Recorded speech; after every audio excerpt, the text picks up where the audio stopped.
स्वागत है आप सभी का एनएफ न्यूज पर। मैं हूं आपके साथ रोहित। प्रधानमंत्री नरेंद्र मोदी अभी हाल फिलहाल में जापान की यात्रा पर थे, एससीओ समिट से ठीक पहले, और ऐसे में उनकी खूब चर्चा हुई जब जापान के पीएम के साथ उन्होंने बुलेट ट्रेन में सवारी की। उसकी तस्वीरें पूरी दुनिया ने देखी। अब इस मुलाकात के कुछ दिन बाद ही इस्तीफा हो गया है प्रधानमंत्री का। जी हां, 7 सितंबर 2025 को जापान के प्रधानमंत्री ने इस्तीफा देने का ऐलान कर दिया, जिसके बाद चर्चा हो रही है कि आखिर ऐसा क्या हुआ कि जापान के प्रधानमंत्री इस्तीफा देने जा रहे हैं। तो चलिए आपको विस्तार से बताते हैं। दरअसल जापान की सियासत में इस वक्त भूचाल आया है, क्योंकि प्रधानमंत्री शिगेरू इशिबा ने 7 सितंबर 2025 को इस्तीफा देने का ऐलान किया। उनकी सत्तारूढ़ लिबरल डेमोक्रेटिक पार्टी एलडीपी में फूट पड़ने का खतरा मंडरा रहा था और इसे रोकने के लिए इशिबा ने कुर्सी छोड़ने का ऐलान कर दिया। अब जब उन्होंने ये ऐलान किया है तो तमाम बातें हो रही हैं कि आखिर उन्होंने क्यों इस तरीके का फैसला लिया है। अक्टूबर में प्रधानमंत्री बने थे इशिबा 2024 में, और उन्होंने अपनी पार्टी को अच्छे से संभाला था। अपनी पार्टी के दक्षिणपंथी विरोधियों के इस्तीफे की मांग को उन्होंने अनदेखा किया था उस वक्त, और कहा था कि उनके पद से हटने से देश में राजनीतिक शून्य पैदा हो जाएगा। अमेरिका द्वारा लगाए गए टैरिफ और जापानी अर्थव्यवस्था पर उनके प्रभाव के साथ साथ बढ़ती कीमतों, चावल नीति सुधारों और क्षेत्र में बढ़ते तनाव का मुद्दा भी उठाया था। लेकिन अब उन्होंने इस्तीफा दिया है और ट्रंप की टैरिफ के खिलाफ जापान और भारत एक आते हुए नजर भी आ रहे हैं। वहीं आपको बता दें कि न्यूज़ एजेंसियों ने जो बताया है उसमें यह कहा गया कि उनके पद छोड़ने का फैसला एलडीपी द्वारा समय से पहले नेतृत्व चुनाव कराने के फैसले से एक दिन पहले आया है, जो अगर मंजूर हो जाता तो इशिबा के खिलाफ एक तरह का अविश्वास प्रस्ताव होता और उन्हें फिर छोड़ना ही पड़ता। एक प्रेस कॉन्फ्रेंस में शिगेरू इशिबा ने कहा कि वह पार्टी नेतृत्व के लिए अपने उत्तराधिकारी के चुनाव प्रक्रिया की शुरुआत करेंगे। उन्होंने यह भी कहा कि सोमवार को होने वाला निर्णय अब जरूरी नहीं रहेगा। जुलाई में हुए अहम संसदीय चुनाव में इशिबा के नेतृत्व वाली सत्तारूढ़ गठबंधन को 248 सीटों वाले उच्च सदन में बहुमत प्राप्त नहीं हो सका, जिससे उनकी सरकार की स्थिरता पर गंभीर असर पड़ा, और अब ऐसे में उन्होंने इस्तीफा दिया है।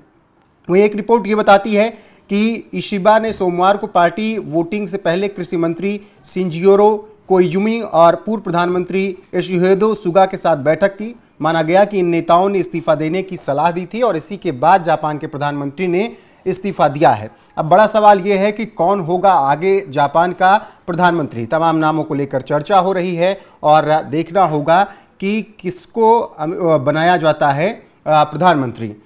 इसके अलावा भी कई कारण रहे। दरअसल जुलाई 2025 के ऊपरी सदन चुनाव में एलडीपी कोमितो गठबंधन को करारी शिकस्त मिली, और उसके बाद से ही ये बातें चल रही थी कि इशिबा का इस्तीफा हो सकता है।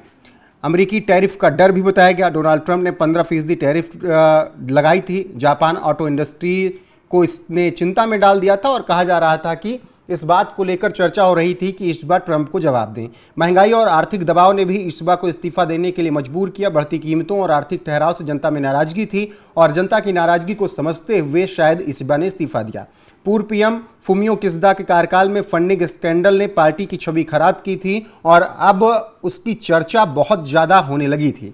तो इशिबा ने शुरू में इस्तीफा देने से इनकार किया जब ये सब दबाव उन पर पड़ा, लेकिन अमेरिका के साथ टैरिफ डील को उन्होंने लागू करने के लिए कहा, लेकिन पार्टी के दबाव और जनता के गुस्से ने उन्हें घुटने टेकने और मजबूर कर दिया। एक तरह से ट्रंप ने इशिबा की सत्ता उखाड़ फेंकी है, अगर आप पॉइंट टू पॉइंट मिलाते जाएं तब। अमेरिका के साथ टैरिफ डील में उन्होंने आखिरी कोशिश की थी, लेकिन वो भी नाकाम रही। इशिबा ने जुलाई 2025 में अमेरिका के साथ एक मैसिव टैरिफ डील फाइनल की, जिसमें जापानी ऑटोमोबाइल पर टैरिफ 25% से घटाकर 15% कर दिया गया। इसके पहले जापान ने अमेरिका में 550 अरब डॉलर का निवेश और अमेरिकी कृषि उत्पादों, चावल, मक्का, सोयाबीन की खरीद बढ़ाने का वादा किया। इस डील से टोयोटा और होंडा जैसी कंपनियों को राहत मिली, लेकिन इशिबा की सियासी नया डूबने से नहीं बचाया जा सका। तो फिलहाल अब बात है कि कौन हो सकता है अगला पीएम।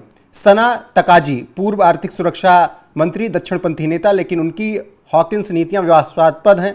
तोशिमित्सु मोटेगी पूर्व एलडीपी महासचिव, अनुभवी नेता हैं। शिंजिरो कोइजुमी वर्तमान कृषि मंत्री, युवा चेहरा हैं, और कहा जा रहा है उनसे ही मीटिंग के बाद इस्तीफा इशिबा ने दिया। कात्सुनोबु कातो वर्तमान वित्त मंत्री और मजबूत दावेदार हैं। तो ये कुछ नाम हैं जो चल रहे हैं और इन नामों पर विचार हो सकता है और इनमें से कोई एक जापान का अगला प्रधानमंत्री बन सकता है। इशिबा ने इस्तीफा दिया तो जो भारत के साथ अच्छे रिश्ते हाल फिलहाल में बने थे उसको लेकर भी तमाम सवाल उठ रहा है। हालांकि उसमें बहुत ज़्यादा परिवर्तन नहीं आया क्योंकि जापान और भारत लंबे वक्त से एक दूसरे के अच्छे व्यापारिक साझेदार हैं और दोनों कई प्रोजेक्ट पर साथ मिलकर काम कर रहे हैं। ऐसे में प्रधानमंत्री नरेंद्र मोदी ने अभी आखिरी कुछ वक्त में बातचीत उनसे की थी, पहुंचे थे प्रधानमंत्री, वहां पर उन्होंने मुलाकात की थी इशिबा से और अब उसके कुछ दिन बाद ही उन्होंने इस्तीफा दे दिया है। तो चलिए अब आपको बताते हैं कि उनके बारे में थोड़ी सी जानकारी क्या कुछ है, दिखाइएगा। शिगेरू इशिबा के बारे में जानिए। 4 फरवरी को उनका जन्म होता है। 1957 में शिगेरू इशिबा का जन्म हुआ और इसके अलावा कियो विश्वविद्यालय से कानून में स्नातक की उपाधि उन्होंने प्राप्त की। पत्नी का नाम योशिको इशिबा है जिनसे उन्होंने 1983 में विवाह किया। उनके 2 बच्चे हैं।